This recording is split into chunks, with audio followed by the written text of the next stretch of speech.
नमस्कार, बहुत स्वागत है आपका। आप देख रहे हैं ग्रांड ज्योतिष सीक्रेट। 2022 में शनिदेव क्या कुछ बदलने वाले हैं आपके जीवन में, आज हम आपसे यही साझा करेंगे। देखिए, शनिदेव हर 2.5 साल में एक बार राशि परिवर्तन करते हैं, और लेकिन इस 2022 में साल भर में 2 बार करेंगे, क्योंकि शनिदेव का पहला राशि परिवर्तन 29 अप्रैल 2022 को होगा। इस समय शनिदेव अपनी मकर राशि से निकलकर कुंभ राशि में जाएंगे, और फिर से 12 जुलाई को शनिदेव मकर राशि में आ जाएंगे। तो शनि की इस चाल से 5 राशियां सबसे ज़्यादा लकी रहेंगी, और 2022 में शनिदेव 8 राशियों पर अपना प्रभाव भी डालेंगे। वैसे तो शनिदेव अप्रैल में परिवर्तन करने के बाद 12 जुलाई को वक्री हो जाएंगे, और वक्री अवस्था में उल्टी चाल चलेंगे। तो शनिदेव अभी तक चूँकि मकर राशि में ही संचर कर रहे हैं, तो ऐसे में कौन कौन सी राशियों पर क्या प्रभाव पड़ेगा आज हम आपसे साझा करेंगे। हालांकि इसके पहले ही एक बात हम कह दें कि देखिए, शनिदेव की 7.5 और ढैया बहुत 5 राशियों पे है। तो ऐसे में जब वो राशि परिवर्तन 29 अप्रैल 2022 को करेंगे, तो धनु राशि वाले शनि की 7.5 से पूरी तरह मुक्त हो जाएंगे, और साथ ही साथ मिथुन राशि और तुला राशि भी ढैया से मुक्त हो जाएंगे। अब जो मीन राशि है उन पर शनिदेव की 7.5 शुरू हो जाएगी, और कर्क और वृश्चिक राशि वालों पर शनिदेव की ढैया शुरू हो जाएगी। तो ऐसे में 12 जुलाई 2022 में जब फिर से शनिदेव मकर राशि में आएंगे, तब धनु तुला मिथुन राशि वाले शनि की महादशा की चपेट में आ जाएंगे। तो इस तरह से शनि के परिवर्तन से मिथुन तुला कर्क, याद रखिए, मिथुन तुला कर्क वृश्चिक धनु मकर कुंभ और मीन राशि वाले सबसे ज़्यादा प्रभावित होंगे। लेकिन ऐसा नहीं कि सिर्फ प्रभावित होंगे, अच्छी चीज़ें भी होंगी। क्या होंगे, आइए जानते हैं विस्तार से। तो मेष राशि वालों, देखिए, आपके अभी 10वें भाव में हैं, और 29 अप्रैल को आपके एकादश भाव में जाएंगे। तब यहाँ पर क्या होगा, आपके जीवन में एकदम से सब कुछ बेहतर हो जाएगा, और आपके ऊपर ना तो 7.5 है ना ढैया है। अब यहाँ से आपके जो पिता के साथ संबंध है वो बढ़िया होंगे, स्वास्थ्य बढ़िया होगा, नौकरी रोजगार में तरक्की होगी। लेकिन थोड़ा सा अपने स्वास्थ्य का ध्यान रखिएगा, क्योंकि थोड़ा सा यहाँ शनिदेव कहीं ना कहीं आपके जीवन में, जैसे कि जो विद्यार्थी हैं खासकर, उनको तरक्की देंगे।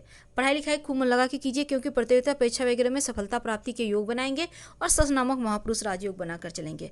वैसे जो वृषभ वाले हैं, आपके ऊपर तो ना तो अभी ढैया है और ना 7.5, और जब 29 अप्रैल को शनिदेव आपके, चूँकि अभी 9वें भाव में चल रहे हैं और 10वें भाव में उसमें चले जाएंगे, तो क्या होगा, अब आने वाले जो आगे के 2.5 साल हैं, ये आपके जीवन में छप्पर फाड़ सफलताएं देंगे। इस समय आप नई प्रॉपर्टी, वाहन, सब कुछ ले सकते हैं, और साथ ही जो विद्यार्थी हैं उनके लिए भी बढ़िया वक्त है। और अगर आप विदेश जाना चाहते हैं, विदेशी कारोबारी करते हैं, या फिर विदेशी कंपनी में जॉब करना चाहते हैं, तो बढ़िया वक्त है।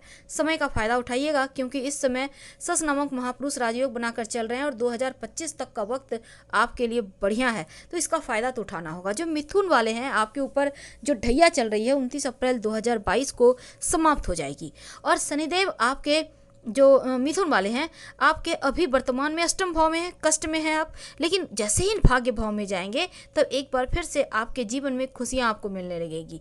आप जितना मेहनत करते हैं ना, बस थोड़ा सा और मेहनत तेज कर दें, क्योंकि इसका फल तो आपको मिलना है। जैसे ही ढैया समाप्त होगी, आपके जीवन में जाते जाते शनिदेव सब कुछ बेहतर करते हुए चले जाएंगे। तो आपको विशेष तौर पर थोड़ा सा अपने स्वास्थ्य का ध्यान रखना है, और रिश्तों को बचाए रखिए, क्योंकि रिश्तों को अगर इस समय आप बचा लेते हैं, तो आने वाला वक्त बहुत खूबसूरत है। कर्क राशि, आपके ऊपर 29 अप्रैल 2021 को अभी तक शनिदेव आपके 7वें भाव में है, अष्टम भाव में चले जाएंगे 2022 में, और यहाँ से क्या होगा, आपके ऊपर ढैया शुरू हो जाएगा। अब क्या होगा, अष्टम भाव में शनिदेव, ऊपर से ढैया शुरू, जीवन में परेशानियाँ बढ़ेगी, मानसिक टेंशन, तनाव, दूरियां, रिश्तों में परेशानी जैसी चीज़ें आपको परेशान करेगी। तो आपको इनसे बचना होगा, क्योंकि देखिए, इस अभी का वक्त अच्छा है, क्योंकि आपके लिए राजयोग चल रहा है, और इस राजयोग में आप जितना फ़ायदा उठा सकते हैं उठा लीजिए। और अगर फ़ायदा उठा लिए, तो फिर जैसे चल रहा है वैसे ही चलेगा, आपको सिर्फ मैनेज करना है। अगर ये मौका चूक जाते हैं, तो स्ट्रगल करना होगा कम से कम 1.25 साल। सिंह राशि, अभी तो शनिदेव आपके छठे भाव में हैं और जैसे ही 29 अप्रैल 2022 को सप्तम भाव में जाएंगे तो देखिए आपके ऊपर तो ना तो साढ़े सात ही है न ढैया है, लेकिन आपको रिश्तों की समस्या परेशान करेगी। तो रिश्तों की समस्या को आपको बेहतर करना होगा और थोड़ा सा माता पिता के साथ भी संबंध को बेहतर रखें। वैसे छोटी मोटी स्वास्थ्य की परेशानी रहेगी, लेकिन कोई खास टेंशन नहीं दिखता और स्वास्थ्य का थोड़ा सा ख्याल रखिएगा। वैसे आपको भाग्य का साथ मिलेगा और ये भाग्य का साथ आपको विदेश से लाभ, विदेशी वस्तुओं से लाभ या फिर ये सब चीज़ें भी जीवन में आपको देगा। और शनिदेव यहाँ पर आपको जो लोग जॉब करते हैं उनको बड़ा तोहफा मिल सकता है। वैसे कन्या वाले जो है ना, अभी शनिदेव आपके पंचम भाव में है और 29 अप्रैल 2022 को आपके छठे भाव में जाएंगे। तो यहाँ पर क्या होगा, आपके ऊपर अभी ना तो साढ़े सात ही है ना ढैया है और अभी आप अगले भी 2.5 साल तक मुक्त हैं। तो ऐसे में आपके जीवन में जो भी परेशानी चली आ रही थी, अब यहाँ पर छठे भाव रोग, चोट, ऋण, कर्जे, शत्रु का भाव है, तो थोड़ा सा संभल के तो रहना होगा, क्योंकि यहाँ पर आंख कान खुली रखिएगा, ज़रूरत से ज़्यादा किसी पर भरोसा मत कीजिएगा। और इस समय यही एक चीज़ होगी कि आपको सही गलत का फैसला करना सिखा देंगे और अच्छे तरीके से ये बता देंगे शनिदेव कि कौन अपना है, कौन सगा है, कौन पराया। सोच समझकर आगे बढ़िए, आपको लाभ जरूर मिलेगा। तुला वालों, अभी आपके ऊपर चल रही है ढैया, शनिदेव की सबसे प्रिय राशि है, लेकिन ढैया चल रही है। तो 29 अप्रैल 2022 को आपकी ढैया समाप्त हो जाएगी और जो अगला 2.5 साल है, अभी आपके शनिदेव जो है चतुर्थ भाव में है। जब पंचम भाव में चले जाएंगे तब क्या होगा, पंचम भाव होता है यहाँ पर संतान का, प्रेम का। तो यहाँ पर क्या होगा ना, चीज़ों में अनुकूलता आ जाएगी, अच्छी होगी। जैसे ही देखिए ढैया समाप्त हुआ, आपका मानसिक टेंशन समाप्त हो जाएगा और सब कुछ बढ़िया होने लगेगा। साथ ही ससनामक महापुरुष राजयोग का फायदा मिलने लगेगा। वृश्चिक राशि, अभी देखिए शनिदेव आपके तृतीय भाव में है और 29 अप्रैल 2022 को आपके चतुर्थ भाव में जाएंगे और आपके ऊपर ढैया भी शुरू हो जाएगा। तो अगले जो 2.5 साल है वो आपको संभाल कर गुजारने हैं। खासकर माता पिता के स्वास्थ्य का ध्यान रखें, अपने पारिवारिक रिश्तों का ध्यान रखें और थोड़ा सा वाणी पर कंट्रोल रखें और साथ ही सबके साथ आप रिश्तों को, संबंधों को बेहतर बनाए रखें कार्यस्थल पर खासकर, तभी आपको सहयोग मिलेगा। वैसे इसमें विदेश यात्रा वगैरह कराएंगे शनिदेव, उसके लिए आप तैयार रहें। अब धनु राशि है, तो धनु राशि देखिए आपके ऊपर साढ़े सात ही चल रही है अंतिम चरण में।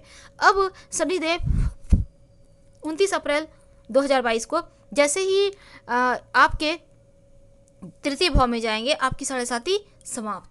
अब लगेगा जैसे आपका एकदम शरीर हल्का हो गया है, लगेगा एकदम जैसे आप हवा में उड़ रहे हैं, यानी सब कुछ नया नया सा, अपने आप सब कुछ बेहतर होने लगेगा। जो रिश्तों में दूरियां थी, जो संतान नहीं हो पाने का गम था, ये सभी चीज़ें अब दूर होंगी और यहाँ से संतान प्राप्ति के योग भी प्रबल रूप से बनेंगे और रिश्ते भी बढ़िया होंगे। माता पिता के स्वास्थ्य में सुधार होगा। जो मकर वाले हैं, आपके छाती के ऊपर चल रही है अभी साढ़े साती और 29 अप्रैल 2022 से आपके अंतिम चरण की यानी तृतीय साढ़े साती आपकी उतरती भी साढ़े साती शुरू हो जाएगी। अब यहाँ से क्या होगा, आपके जीवन में उतरती भी साढ़े साती थोड़ा टेंशन को कमाएगा। जो आपके ऊपर मानसिक तनाव है, दबाव है, वो कम हो जाएगा धीरे धीरे। वैसे अचानक से धन आने के योग भी बनेंगे और इस समय पैतृक संपत्ति वगैरह का लाभ भी आपको मिलेगा। अभी आपके चूंकि आपके लग्न में बैठे हैं और इसके बाद धन भाव में आ जाएंगे। अब जो कुंभ वाले हैं उनके तो बस ये समझ लें कि आपके जीवन में जो शनिदेव है आपके द्वादश भाव में है। अब यहाँ पर आपके लिए साढ़े साती का शुरुआत हो चुका है और 29 अप्रैल 2022 को शनिदेव आपके धन भाव में, लग्न में आ जाएंगे। तब क्या होगा, यहाँ जैसे ही वो लग्न में आएंगे आपका साढ़े साती छाती पे चलना शुरू होगा। तब अपने ही घर में शनिदेव थोड़ा सा टेंशन, थोड़ी समस्या, सतर्क होकर रहें, लेकिन राजयोग का फायदा मिलता रहेगा। अब जो मीन वाले हैं ना, शुरुआत में शनिदेव आपके एकादश भाव में है, लेकिन 29 अप्रैल 2022 को वो जाएंगे द्वादश भाव में और यहाँ से आपकी साढ़े साती शुरू। अब यहाँ से आपको शत्रु विरोधियों से बचना होगा, वैवाहिक जीवन में रिश्तों का ध्यान रखना होगा, माता पिता के स्वास्थ्य का ध्यान रखना होगा, क्योंकि थोड़ा टेंशन तो बढ़ाएंगे। इसके लिए आप पहले से तैयार रहें, लेकिन अभी का वक्त बढ़िया है, इसका फायदा उठाइए। हालांकि 12वें भाव में जाकर एक और अच्छी चीज़ ये होगी कि विदेश से लाभ, विदेशी कंपनी से लाभ, विदेशी भूमि से लाभ, विदेश यात्रा जैसी चीज़ें भी देंगे। तो उसके लिए आप तैयार रहें। हम आपसे विदा